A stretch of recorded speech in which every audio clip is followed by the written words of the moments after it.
วัสดีค่ะกลับมาพบกันอีกครั้งนะคะสำหรับบทเรียนผู้นำของคริสตจักรร่วมนิมิตกรุงเทพซึ่งวันนี้เป็นบทที่21แล้วนะคะ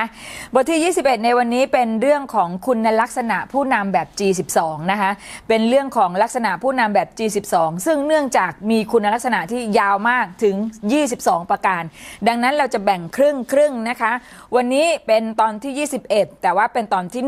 1ย่อยนะคะ เรื่องของคุณลักษณะของผู้นำแบบ G12 ก่อนที่จะเข้าสู่บทเรียนก็มีคำนำจากอาจารย์เซซ่านะคะซึ่งเป็นต้นฉบับหรือว่าต้นแบบของระบบ G12 ท่านหนุนใจบอกว่าใครก็ตามที่พัฒนามิตรภาพกับพระวิญญาณบริสุทธิ์ก็ได้พัฒนาระดับสิทธิอำนาจที่เกินธรรมชาติซึ่งทำให้เขาอยู่สูงเหนือสถานการณ์คือในคำหนุนใจในบทเรียนในวันนี้เนี่ยเรากำลังพูดถึงคุณลักษณะของผู้นำซึ่งในหลายบทเราพูดมาหลายครั้งแล้วนะคะเกี่ยวกับเรื่องของผู้นำแต่วันนี้เราจะมาเจาะในรายละเอียดเกี่ยวกับเรื่องของผู้นำในระบบของ G12 โดยที่เราเอาตัวอย่างของพระเยซูคริสต์เนี่ยมาเป็นแบบอย่างให้กับเราซึ่ง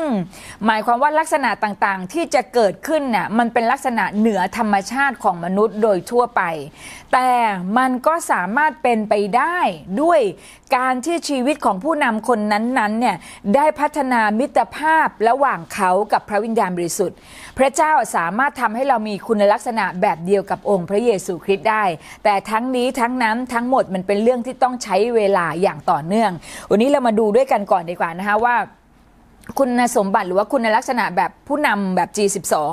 มีอะไรบ้างนะคะซึ่งจะมาจากยอห์นบทที่17นะคะพระคัมภีร์ตอนนี้และตอนหน้านะคะ2ตอนติดกันเนี่ยจะมาจากพระธรรมยอห์นบทที่17ยอห์นบทที่17เนี่ยเป็นเรื่องราวคำอธิษฐานของพระเยซูที่พระเยซูได้อธิษฐานกับพระบิดาและตลอดคำอธิษฐานพระเยซูไม่ได้อธิษฐานเผื่อเรื่องสิ่งอื่นใดเลยแต่พระเยซูได้อธิษฐานเผื่อสาวก12คนของพระองค์และในคำอธิษฐานนี้เองที่ทำให้เราได้เห็นกรอบความคิดบางอย่างแล้วก็เห็นลักษณะ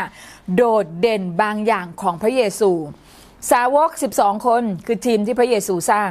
และคำอธิษฐานที่พระเยซูได้พูดคุยกับพระบิดาได้สำแดงถึงลักษณะของผู้สร้างหรือว่าผู้ที่เป็นผู้นำว่าคุณจะต้องมีคุณสมบัติอย่างไรในการที่จะสร้างทีมให้ประสบความสำเร็จในยอห์นบทที่17นะคะข้อที่6ยอห์นบทที่17ข้อที่6บันทึกว่าข้าพระองค์ได้สำแดงพระนามของพระองค์แก่คนทั้งหลายที่พระองค์ได้ประทานให้แก่ข้าพระองค์จากมวลมนุษย์โลกคนเหล่านั้นเป็นของพระองค์แล้วและพระองค์ได้ประทานเขาให้แก่ข้าพระองค์และเขาได้ปฏิบัติตามพระดำรัสของพระองค์แล้วถ้อยคำตรงนี้เนี่ยพระเยซูเน้นย้ำให้เราเห็นว่า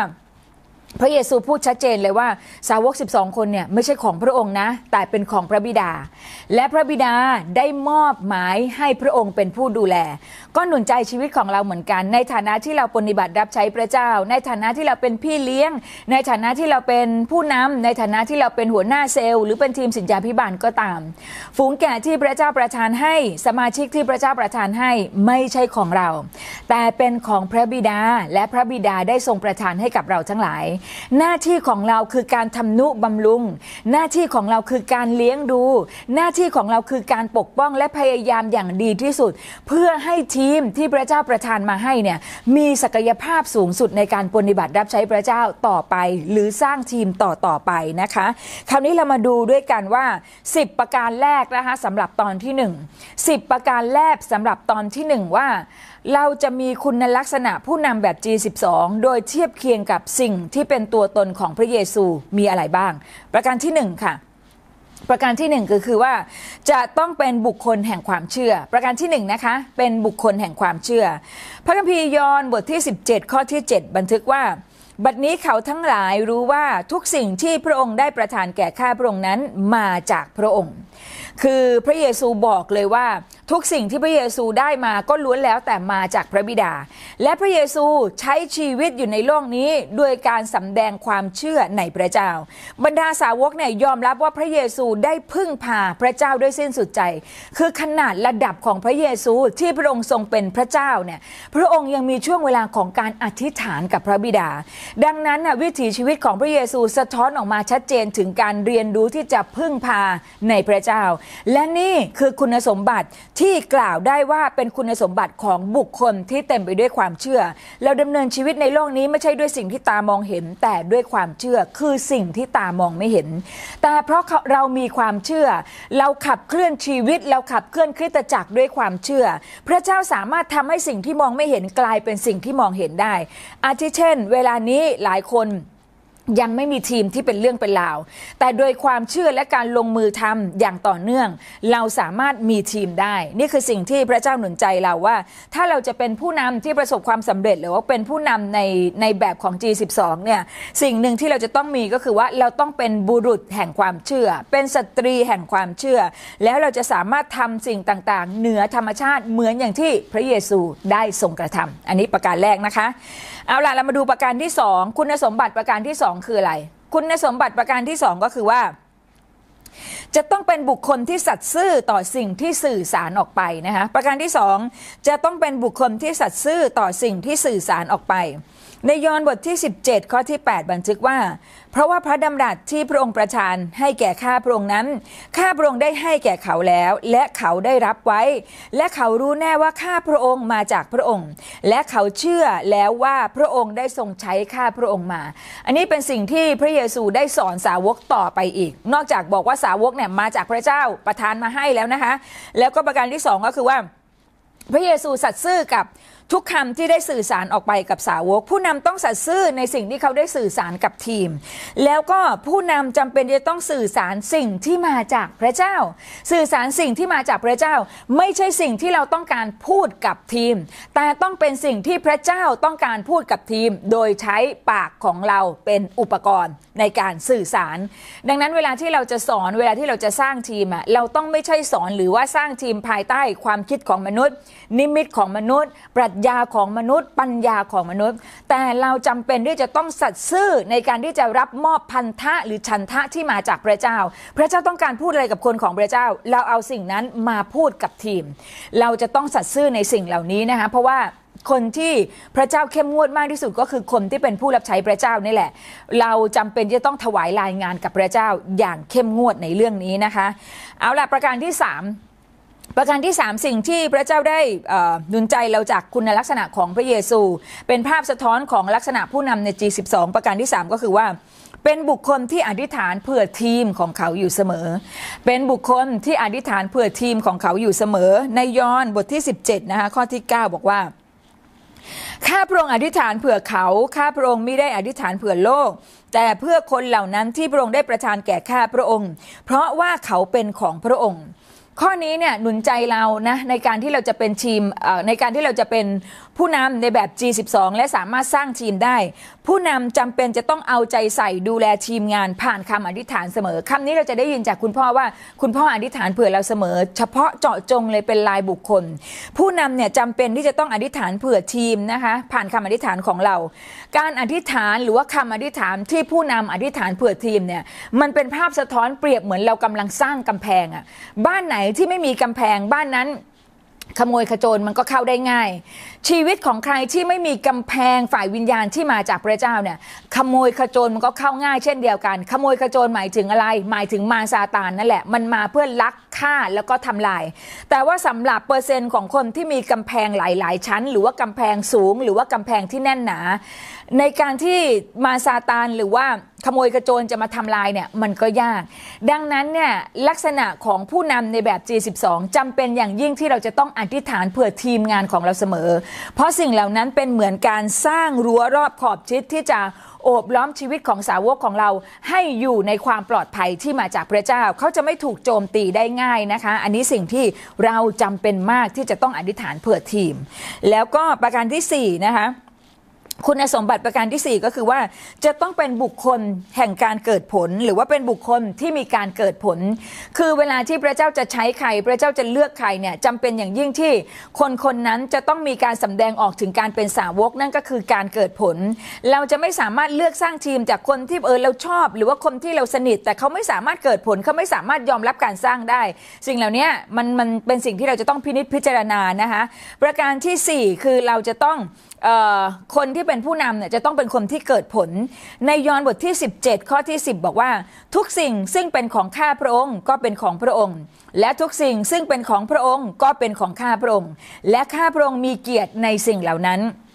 ผู้นำต้องมีการเกิดผลในแง่ของการสร้างทีมเกิดผลในแง่ของการมีฝูงแกะเกิดผลในแง่ของการมีกลุ่มเซลล์เป็นของตัวเองอะไรในทำนองนี้ทั้งในแง่ของปริมาณและคุณภาพมันจำเป็นจะต้องมีควบคู่กันนะคะคือถ้าเราเป็นคนที่พระเจ้าใช้เราก็จะต้องมีผลงานในการรองรับทั้งในเรื่องของแง่คนและในเรื่องของคุณสมบัติฝ่ายวิญญาณที่เติบโตขึ้นวุฒิภาวะในฝ่ายจิตวิญญาณที่เติบโตขึ้นความเป็นผู้ใหญ่ในฝ่ายจิตวิญญาณความเข้าใจโลกความเข้าใจชีวิตสิ่งเหล่านี้จำเป็นจะต้องเติบโตขึ้นจนผู้คนสามารถเห็นได้ชัดเจนและพระคัมภีร์เราพูดถึงยอห์นบทที่17แต่ถ้าย้อนขึ้นไปยอห์นบทที่15พูดถึงว่าอะไรพระเจ้าจะได้รับเกียรติก็ต่อเมื่ออะไรพระเจ้าจะได้รับเกียรติก็ต่อเมื่อเราเกิดผลมากแล้วก็พระเจ้าก็รับรองว่าเราได้เป็นสาวกของพระเจ้าดังนั้นเนี่ยชีวิตของผู้ที่จะสร้างผู้อื่นก็ต้องเป็นคนที่เกิดผลเพื่อถวายเกียรติแด่พระนามของพระเจ้าแล้วในที่สุดการเกิดผลเนี่ยทำให้พระเจ้ารับเกียรติและเมื่อพระเจ้ารับเกียรติพระเจ้าก็จะประทานเกียรตินั้นให้กับคนของพระเจ้าหรือว่าคนที่รับใช้พระองค์นะคะดังนั้น4คุณสมบัติเข้าไปแล้วนะคะเรามาดูคุณสมบัติประการที่5ด้วยกันคุณสมบัติประการที่5ในการที่จะเป็นผู้นำในระบบของ G12 คืออะไรเป็นบุคคลที่ดำเนินชีวิตที่เหนือธรรมชาติเป็นบุคคลที่ดำเนินชีวิตที่เหนือธรรมชาติจริงๆในหลายบทเรียนเราก็เคยมีการเรียนรู้กันมาแล้วว่าชีวิตคริสเตียนหรือว่าการที่เรามีพระเจ้าหรือการที่เราเดินตามพระเจ้าโดยพื้นฐานคือเราดำเนินชีวิตเหนือธรรมชาติอยู่แล้วเราดำเนินชีวิตเหนือโลกใบนี้เราไม่ใช่คนของโลกนี้แต่เราเป็นคนของอาณาจักรสวรรค์นั่นแสดงว่าหลายอย่างในโลกนี้ไม่ได้มีอิทธิพลเหนือชีวิตของเรานะแต่ชีวิตของเรามีอิทธิพลเหนือโลกนะคะในยอห์นบทที่17ข้อที่11บอกว่าบัดนี้ข้าพระองค์จะไม่อยู่ในโลกนี้อีกแต่พวกเขายังอยู่ในโลกนี้และข้าพระองค์กำลังจะไปหาพระองค์ข้าแต่พระบิดาผู้บริสุทธิ์ขอพระองค์ทรงโปรดพิทักษ์รักษาบรรดาผู้ที่ได้ประทานแก่ข้าพระองค์ไว้โดยพระนามของพระองค์เพื่อเขาจะได้เป็นอันหนึ่งอันเดียวกันเหมือนดังที่ข้าพระองค์กับพระองค์วิถีชีวิตในการดำเนินชีวิตคริสเตียนก็คือว่าเราจำเป็นจะต้องเป็นอันหนึ่งอันเดียวกันกับพระเจ้าพระบิดาพระบุตรและพระวิญญาณบริสุทธิ์เราต้องรู้ว่าเราเป็นของใครและเราต้องรู้ว่าเราไม่ได้เป็นของโลกใบนี้ผู้นำในทางของ G12 ผู้นำในทางของพระเจ้าไม่ได้ดำเนินตามที่โลกใบนี้บอกโลกใบนี้อาจจะให้คำนิยามของผู้นำเยอะแยะมากมายแต่ถ้านั่นขัดกับหลักของพระวจนะของพระเจ้านั่นไม่ใช่สิ่งที่เราจะต้องดำเนินตามไม่ใช่แค่ว่าโลกนี้บอกยังไงหลายครั้งเราดำเนินชีวิตตามที่ผู้คนรอบข้างบอกหลายครั้งเราดำเนินชีวิตตามที่ผู้คนรอบข้างคาดหวัง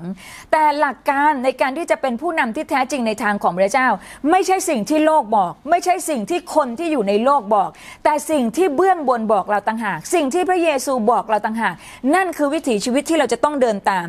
แล้วก็พระเยซูหนุนใจให้เราพัฒนา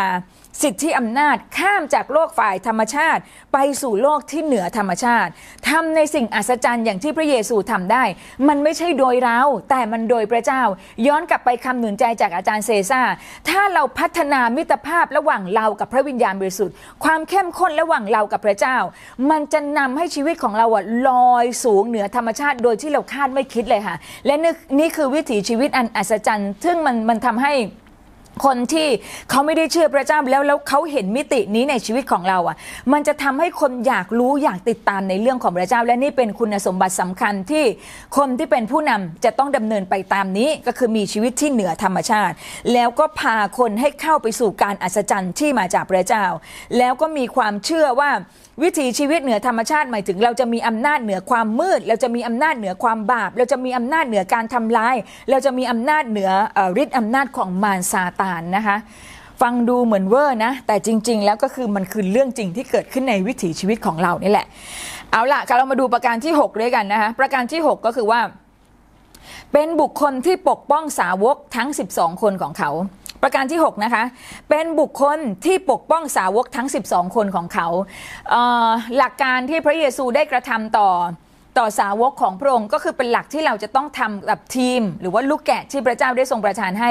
ไม่เพียงแต่การอธิษฐานเผื่อแต่พระเจ้าทำมากกว่านั้นก็คือการปกป้องการลงมือปกป้องการอธิษฐานอาจจะใช้แค่วาจาถูกไหมคะแต่ว่าการปกป้องในที่นี้ต้องใช้ขุมพลังทั้งหมดที่เรามีปกป้องแกะจากสิ่งที่ไม่ถูกต้องนะคะในยอห์นบทที่17ข้อที่12บอกว่า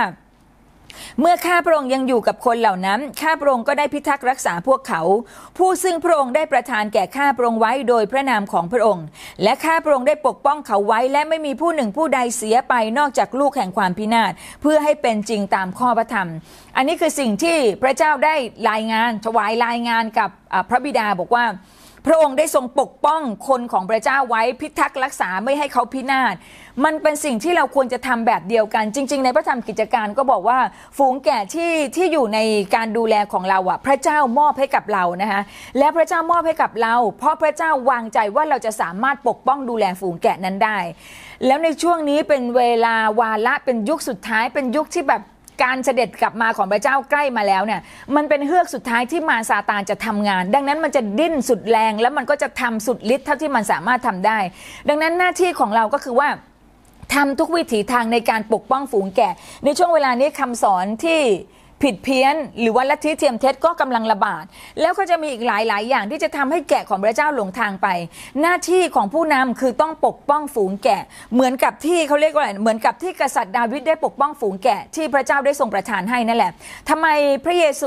ระเจ้าถึงมั่นใจให้กษัตริย์ดาวิดดูแลคนทั้งประเทศเพราะพระเจ้าเริ่มต้นจากการฝึกสอนให้เขาดูแลฝูงแกะเพียงไม่กี่ตัวแล้วเขาก็ดูแลรักษาปกป้องจากการโจมตีของสัตว์ร้ายปกป้องจากการโจมตีของศัตรูเมื่อเขาปกป้องสิ่งเล็กน้อยได้พระเจ้าก็อนุญาตให้กษัตริย์ดาวิดได้ปกป้องในสิ่งใหญ่นี่คือสิ่งหนึ่งที่พระเจ้าจะพิสูจน์เราในตลอดการปฏิบัติรับใช้พระเจ้าถ้าฝูงแกะเล็กน้อยที่พระเจ้าประทานมาให้กับเราแล้วปกป้องเขาได้เราดูแลเขาได้พระเจ้าจะให้เราดูแลฝูงแกะที่ใหญ่ขึ้นแต่ถ้าสมมติฝูงแกะมีอยู่นิดนึงแล้วปกป้องไม่ได้เสียเขาให้กับความพินาศพระเจ้าก็จะไม่ไว้วางใจในการให้เราดูแลคนจำนวนมากนะคะดังนั้นก็หนุนใจว่าคนที่เป็นผู้นำต่อให้ตอนนี้เรามีแกะเพียงแค่1ตัวเราก็ดูแลแล้วก็ปกป้องเขาให้ดีที่สุดนะคะด้วยบางครั้งก็ด้วยคำอธิษฐานด้วยการให้คำปรึกษาสังเกตความต้องการแล้วก็สนับสนุนในความจำเป็นแล้วก็ป้องกันจากการร้ายทั้งปวงนะคะประการที่7นะคะประการที่7ก็คือว่าจะต้องเป็นบุคคลที่ส่งผ่านคำสอนของพระเจ้าไปยังสาวกประการที่7นะคะจะต้องเป็นบุคคลที่ส่งผ่านคำสอนของพระเจ้าไปยังสาวกนะคะในยอห์นบทที่17ข้อที่13บอกว่าแต่บัดนี้ข้าพระองค์กำลังจะไปหาพระองค์ข้าพระองค์กล่าวถึงสิ่งเหล่านี้ในโลกเพื่อให้เขาได้รับความชื่นชมยินดีของข้าพระองค์อย่างเต็มเปี่ยมคำสอนของพระเจ้าจะดำรงอยู่แม้ว่าตัวเราจะไม่อยู่แล้วก็ตามอะไรที่ทำให้ผู้นำคนหนึ่งไม่วิ่งเปล่าไม่ทำงานเปล่าคือเขาได้ส่งมอบพระวาทะของพระเจ้าให้กับคนรุ่นต่อไปเมื่อเราไม่อยู่เขายังอยู่การที่เราจะเป็นผู้นำการปกป้องการอธิษฐานเผื่อการเสริมกำลังหรือการให้กำลังใจด้วยถ้อยคำของเราจำเป็นไหมใช่จำเป็นมากแต่ว่าถ้อยคำของมนุษย์ไม่สามารถที่จะดูแลพิทักษ์รักษามนุษย์ด้วยกันได้ตลอดนิรันดร์นะคะแต่ว่าถ้อยคำของพระเจ้าสามารถดูแลชีวิตของผู้เชื่อได้ตลอดนิรันดร์และมันเป็นความจำเป็นอย่างยิ่งยวดสำหรับคนที่จะเป็นผู้รับใช้พระเจ้าต้องมีจิตวิญญาณของการเป็นครูต้องเรียนรู้ในการถ่ายทอดพระวจนะของพระเจ้าให้พระวจนะของพระเจ้าที่เรารับมาแล้วก็ส่งต่อไปและคาดหวังว่าคนที่รับพระวจนะจากเราเขาจะส่งพระวจนะนั้นต่อไปในรุ่นต่อรุ่นนะคะแล้วก็คำสอนจากพระเจ้านี่แหละทำให้สาวกมีความชื่นชมยินดีจากภายในแล้วก็ในที่สุดเขาจะมีแรงบันดาลใจในการไปสู่เป้าหมายคือคำของมนุษย์อาจจะท้าทายใครบางคนได้แค่ชั่วคราวแต่ถ้อยคำของพระเจ้ามันจะเป็นพลังและแรงบันดาลใจเป็นนิรันดร์ในชีวิตของเราดังนั้นคุณสมบัติที่สำคัญสำหรับผู้นำในระบบ G12 ก็คือว่าคุณจะต้องสามารถส่งผ่านถ้อยคำของพระเจ้าไปยังผู้คนได้เราหนุนใจได้เราเขาเรียกว่านะเราอบอุ้มเหมือนแม่ที่อุ้มลูกได้ให้เขาอบอุ่นแต่คุณพ่อบอกว่าให้แต่ความอบอุ่นโดยไม่ให้อาหารน่ะเด็กก็ตายได้ดังนั้นลูกแกะฝูงแกะทีมงานของเราจะต้องไม่ตายในฝ่ายวิญญาณเราจะต้องมีถ้อยคำของพระเจ้าที่จะมอบให้กับทีมนะคะแล้วก็ประการที่8นะคะ ประการที่ 8 ก็คือว่าเราจะต้องเป็นบุคคลที่ขยันขันแข็งในการสร้างทีมประการที่ 8 ค่ะเราจะต้องเป็นบุคคลที่ขยันขันแข็งในการสร้างทีมมาจากยอห์นบทที่17ข้อที่14นะคะบอกว่าข้าพระองค์ได้มอบพระดำรัสของพระองค์ให้แก่เขาแล้วและโลกนี้ได้เกลียดชังเขาเพราะเขาไม่ใช่ของโลกเหมือนดังที่ข้าพระองค์ไม่ใช่ของโลกพระเจ้าเนี่ยหนุนใจเลยว่าแบบคนที่จะรับใช้พระเจ้าอย่างเกิดผลจะต้องขยันขันแข็งจะต้องทุ่มเทในการสร้างสาวกเขาไม่ใช่ของโลกใช่เราไม่ใช่ของโลกและโลกกำลังจะเกลียดชังเราจำเป็นที่จะต้องสร้างภูมิต้านทานทำให้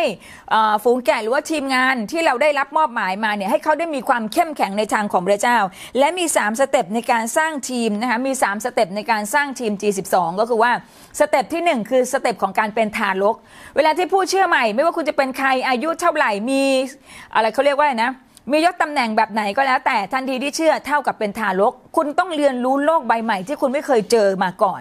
ดังนั้นทารกเนี่ยจะเติบโตขึ้นได้ด้วยน้ำนมฝ่ายวิญญาณในสเต็ปแรกเลี้ยงเขาด้วยน้ำนมฝ่ายวิญญาณเรื่องของความรอดเรื่องของความรักเรื่องของพระพรเราสามารถไปอ่านและไปเรียนรู้ในเรื่องของพระวจนะแห่งชีวิตชั้นเรียนของผู้เชื่อใหม่ได้แล้วก็หลังจากนั้นน่ะพอเขาเติบโตขึ้นมาอีก1สเต็ปจากการเป็นทารกก็ถือว่าเป็นเด็กกันแล้วกันเนาะจากการเป็นทารกก็คือเหมือนกับว่าเป็นเด็กที่จะสามารถรับรู้การเติบโตได้แล้วเราก็จะต้องส่งเขาให้เข้าไปสู่โรงเรียนพระคัมภีร์ซึ่งก็คือเป็นชั้นเรียนนั่นแหละชั้นเรียนผู้เชื่อใหม่อย่างเป็นระบบชั้นเรียนแห่งชีวิตชั้นเรียนชะตาชีวิตสิ่งเหล่านี้จากผู้เชื่อใหม่3เดือน1ปีเขาจะถูกพัฒนาจากผู้เชื่อใหม่ให้กลายเป็นผู้รับใช้พระเจ้าได้เป็นหน้าที่ที่เราจะต้องส่งมอบเป็นหน้าที่ที่เราจะต้องขยันขันแข็งในการทำงานเวลาที่พระเจ้าทรงเรียกสาวกของพระองค์เนี่ยพระองค์ไม่เคยเรียกสาวกแบบที่ขี้เกียจนะคะพระเจ้าเรียกสาวกในขณะที่สาวกทำงานเปโตรกำลังหวานแหยอนกำลังชุนอวนอยู่มัทธิวกำลังนั่งเก็บภาษีพระเจ้าเรียกคนที่กำลังทำงานพระเจ้าเรียกคนที่ขยันขันแข็งไม่ใช่ว่าพระเจ้าเห็นว่าเรานอนอยู่เฉยๆสบายๆก็เลยเรียกให้มารับใช้พระเจ้าไม่จริงคนที่จะรับใช้พระเจ้าได้ต้องยินดีทำงานหนักแล้วก็ขยันแบบให้ถูกเรื่องนะคะก็คือขยันในการสร้างสาวกจากทารกก็กลายเป็นเด็กเนี่ยส่งให้เขา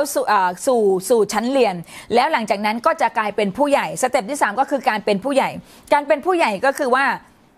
ไม่ใช่อยู่แต่กับการเรียนแต่จำเป็นที่จะต้องให้ออกไปสู่โลกกว้างลงสนามจริงนั่นก็คือการส่งคนในการปฏิบัติรับใช้พระเจ้า